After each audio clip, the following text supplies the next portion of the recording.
சரி விடுங்க, சின்ன பையனா இருக்கான் போல. சரி அவன் கூட கொஞ்சம் விளையாடுவோம். வாடா என் சிங்கார பையாடே, ரிங்கா ரிங்கா ரோசஸ் மார்க்கெட்டுக்குள்ள ரோசஸ்.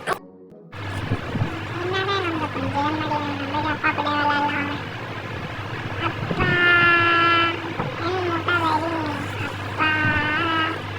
ஐயோ என்னது அப்பா அம்மா அம்மா அம்மா அம்மா அம்மா அம்மா அம்மா அம்மா அம்மா அம்மா.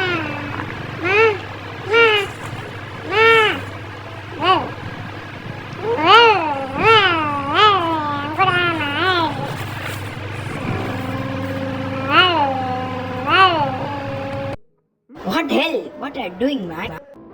நான் பாலுக்கு ஒரு பக்கம் சன்பா தெரியுறியா, நானும் ஒரு பக்கம் போயிருப்பேன். பகலில்லே தெரிவது சூரியனா இல்லை நெருப்பா?